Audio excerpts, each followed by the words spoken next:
કદાચ તમારી રાહ જોવામાં જિંદગી નીકળી જાત, પણ હવે શું? તમે મારી પાસે આવવામાં મોડું કર્યું, પણ તમારી પાસે આવવામાં હું મોડું નહીં કરું, નહીં કરું.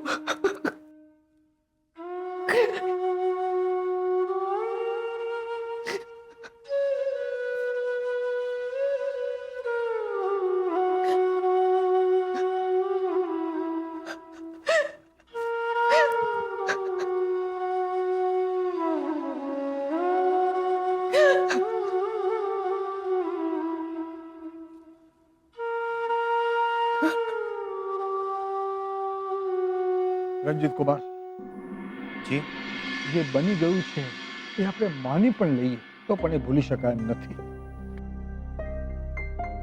આ ઘરમાં લગ્ન પ્રસંગ છે. ના, મને લાગે છે કે શ્રદ્ધાના લગ્ન આપણે પાછળ ઠેલવવા જોઈએ. આવી સ્થિતિમાં આ કેવો પ્રસંગ અને કેવી ઉજવણી.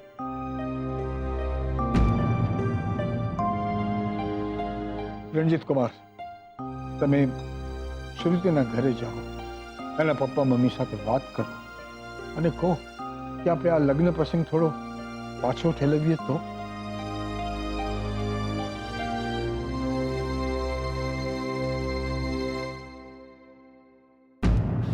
બેનબા,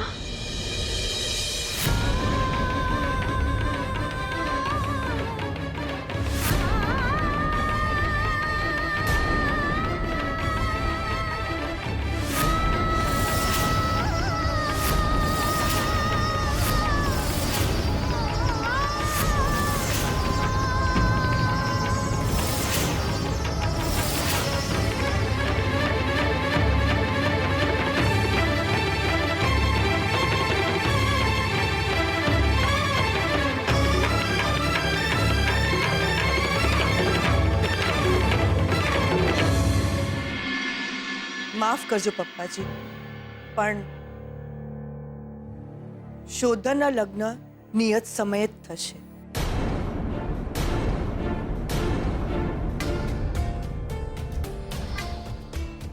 હવે આ ઘરને એમના વારસદારની જરૂર છે.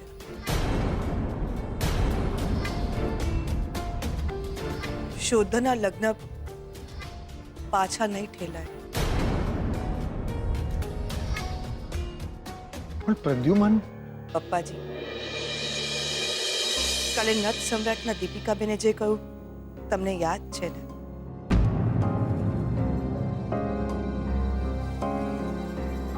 એમણે કહ્યું હતું કે તખ્તા પર અભિનય કરવા કરતા જિંદગીમાં અભિનય કરવો ઘણો અઘરો છે.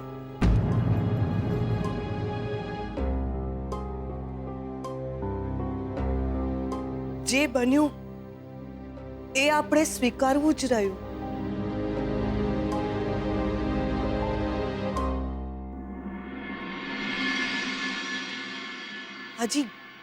હજી મારે ઘણું મોટું પાત્ર ભજવવાનું છે.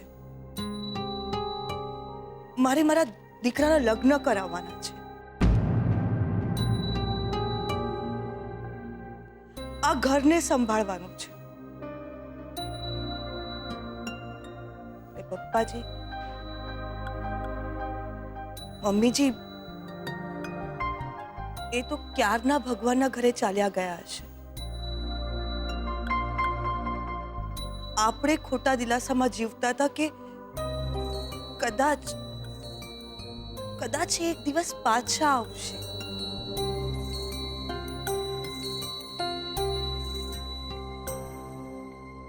અને એ હોત તો શોધના લગ્નની ઉતાવળ કરાવત ને.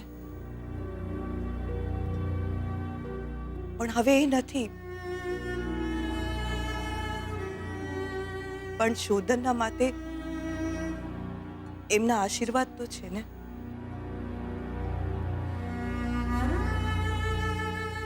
હું બસ એટલું જ કહીશ કે આપણે હિંમત રાખીને જીવશું તો એમને શાંતિ મળશે. અંબિકા બહુ, તારી વાત સાચી છે. આજ દિવસ સુધી આપણે પ્રદ્યુમન વગર જીવતા હતા. આગળ પણ એના વિના જીવવું પડશે.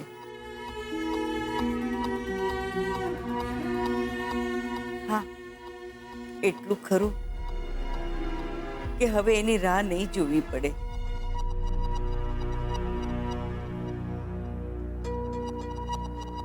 અને સાંભળો, હવે શોધનના લગ્ન પાછા નથી ઠેલવવા.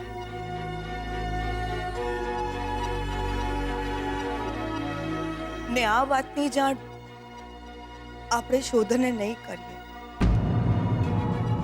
હવે એને એના પપ્પાનો બિઝનેસ વધારવો જ રહ્યો.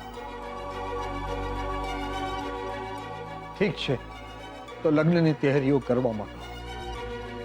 આપણે જો રાજી રહીશું તો પ્રદ્યુમ્નને સારું લાગશે. હું મંદિરે જાઉં છું. ભગવાન સાથે ઝઘડો કરવો છે. આ ઉંમરે દીકરો ગુજરી જાય તો બાપ પણ અનાથ થઈ જતો હોય છે.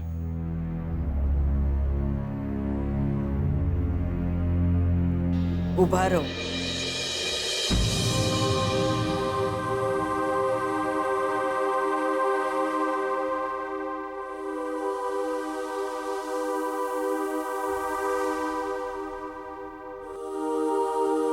હું પણ આવું છું.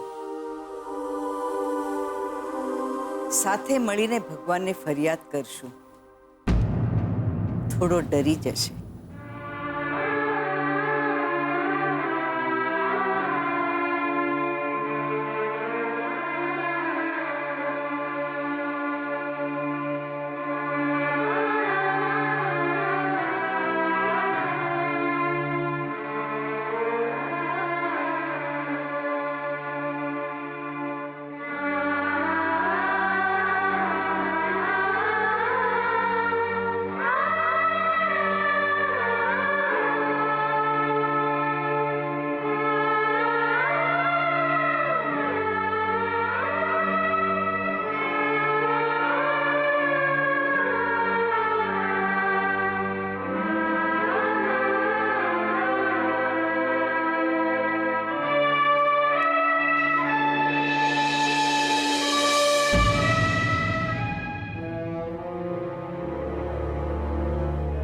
લગ્ન માત્ર શોધના નહીં, તમારા બંનેના પણ થશે.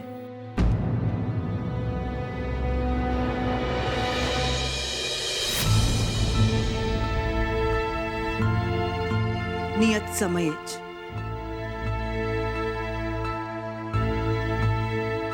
તમે બંને હવે લગ્નની તૈયારીઓ કરો.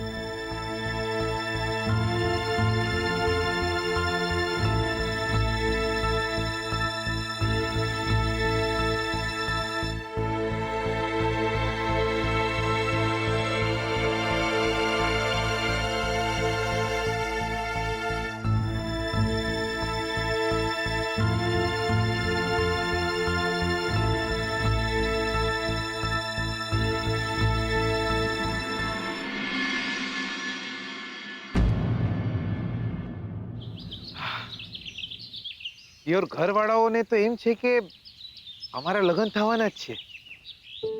અને આમ તો વકીલ કાકાએ જે કીધું તું એ વાત બી આમ તો સાચી છે દિયોર. યાર દિયોર, શું કરું? એટલે ખોટું ખોટું કેમ ના હોય? મને લાગે છે લગ્ન કરી જ લેવા જોઈએ દિયોર. આપણે છે ને લક્ષ્મીનો હાથ પકડીને ચોરીમાં બેસાડી દઈશું. શું કરી લે? આપણે લગ્ન કરી જ લેવા છે દિયોર. આમ તો એમને બી હું ગમું છું, પણ એમને ખબર નહીં પડતી કે આ પ્રેમ છે. કઈ વાંધો નહીં, લગ્ન પછી ખબર પડી જશે. આપણને ક્યાં ઉતાવળ છે દિયોર? સાંભળો, આપણા લગ્ન પાછા નથી ઠેલાઈ રહ્યા. હોવ. કેવી રીતે અટકાવશું હવે આપણે આપણા લગ્ન? ભગવાન કરે કોઈ ના અટકાવે આપણા લગ્ન. સતત સતત એવું લાગે છે કે આપણે કોઈ એક કળણમાં આમ ઊંડે ને ઊંડે ખૂપી રહ્યા છીએ. મને એવું નહીં લાગતું. મને તો એવું લાગે છે કે દિયોર આપણે ઘોડી પર બેઠા છીએ. ગ્રહણના કારણે કુળદેવીના દર્શન તો અટકી ગયા, પણ લગન કેવી રીતે અટકશે? મારો જીવ બહુ જ મૂંઝાઈ રહ્યો છે. હા, પણ હવે કંઈ થાય એવું નહીં. હું તો તમારી જોડે પૈણી જ જવાનો છું. શું વિચારો છો તમે? તો કંઈક બોલો. હા, એટલે જો લગનમાં તો એવું છે ને દિયોર કે લગન તો કરવા જ પડશે. શું? એટલે ઘરવાળાઓને તો એમ જ છે ને કે આપણે લગન કરવાના છીએ. હા, પણ આપણે લગન નથી કરવાના ને. એ લોકોને ખબર નહીં ને. એમ પણ આપણે આપણા લગન અટકાવીશું કઈ રીતે? જો દિયોર, તમે ચિંતા ના કરો. જે થશે એ સારું જ થશે. આપણા લગન થશે એ સારું જ કહેવાય ને. લક્ષ્મી, આપણા લગન તમે અટકાવી નહીં શકો અને હું અટકાવીશ નહીં. લગન તો આપણા થઈને જ રહેશે.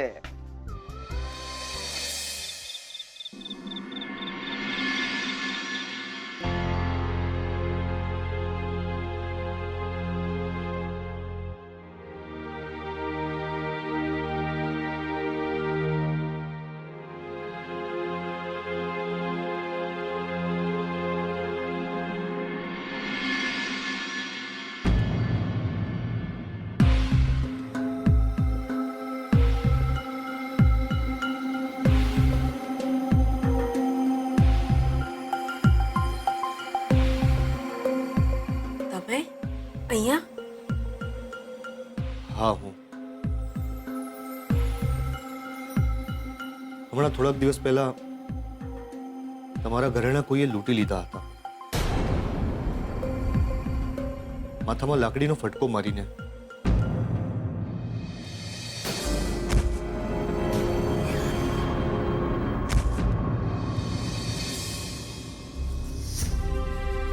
પછી બીજી વાર પણ તમારા ઘરેણા ચોરાઈ ગયા હતા.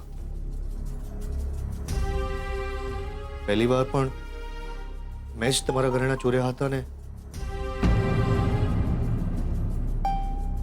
બીજી વાર પણ હું જ હતો.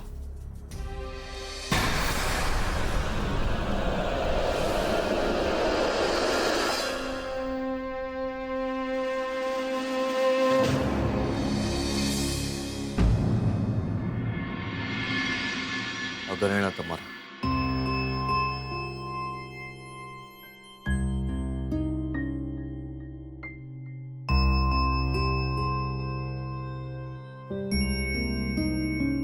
ચેક કરી લેજો. બહુ તકલીફ આપી છે મેં તમને, બહુ હેરાન કર્યા છે મેં તમને. માફી માંગવાને પણ લાયક નથી રહ્યો. બસ એટલું જ કહીશ કે આજ પછી આવું નહીં બને. તમને એમ લાગતું હશે કે આમાં પણ મારું કોઈ કપડ હશે, મારી કોઈ ચાલ હશે. તમે સારિકાને માફ કરી, મને પણ માફ કર્યો. ઘરમાં કોઈને અમારા વિશે તમે કંઈ જ ન કહ્યું. એ પછી બસ એટલું જ કહીશ કે આઈ એમ રિયલી સોરી. આજ પછી તમને મારા તરફથી કોઈ જ તકલીફ નહીં થાય. લગ્ન થવાના છે ને તમારા? ઘરેણા કામ લાગશે.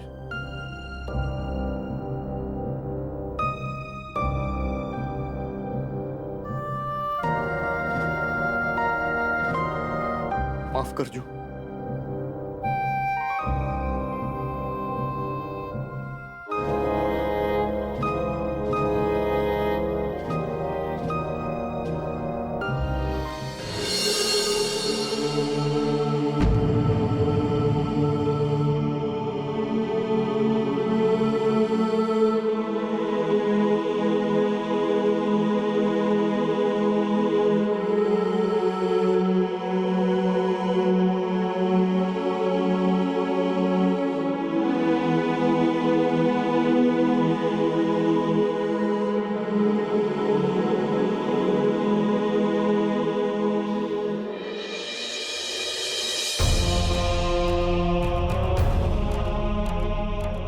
તું જા અહીંથી જા. હાલે હાલે હા બેટા ભાગી જા તું અહીંથી જતી રે. તને મારા શોકન છે. ભગવાન તારી રક્ષા કરશે. જા બેટા જા.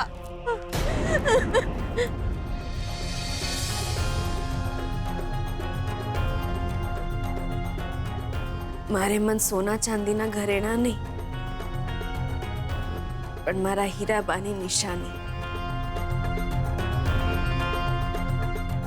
યાદો એમની.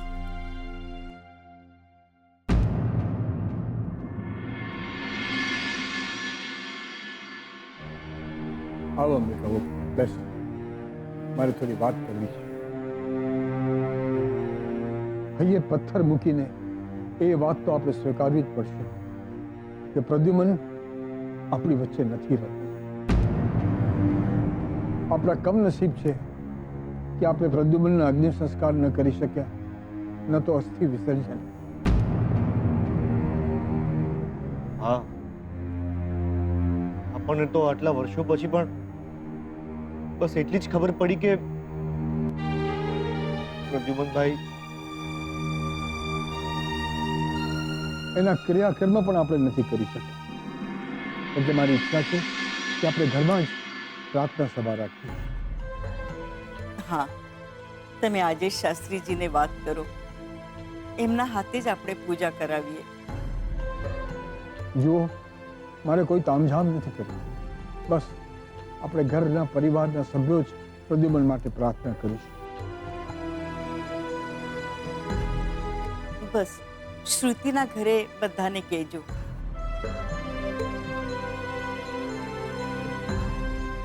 બને તો આપણે શ્રુતિના ઘરે જાણ ન કરીએ તો.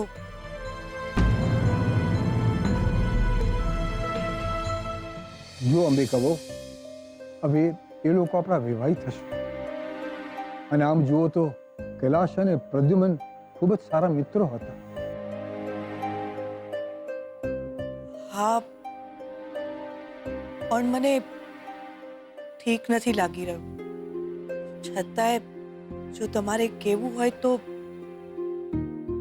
તમને જેમ યોગ્ય લાગે એમ.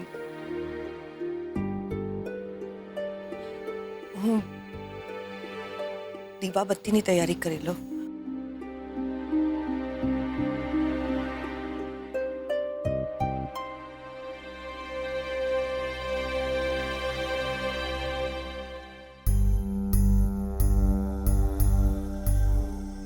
બેનબા, તમે શ્રુતિબેનને? શ્રુતિ માટે મને કોઈ અણગમો નથી. એની મમ્મીની વાતથી જીવમાં ઉચાટ થઈ આવે છે, ઉકળાટ થઈ જાય છે. શોધાના પપ્પાના અકસ્માત પછી એ આ ઘરમાં ક્યારેય નથી આવ્યા. શ્રુતિના પપ્પાને પણ આ ઘરમાં આવતા રોક્યા. વર્ષોની ભાઈબંધી તૂટી ગઈ હતી. બિઝનેસ અલગ થઈ ગયા હતા. આ તો વર્ષો પછી કંઈક એવું બન્યું કે શ્રુતિ આ જ ઘરની વહુ બનીને આવી રહી છે. એટલે એમણે ફરી પાછા સંબંધો શરૂ કર્યા. જેમને કોઈના જીવ્યા મર્યાની ચિંતા ન હોય, એમને પ્રાર્થના સભામાં કેમ બોલાવું?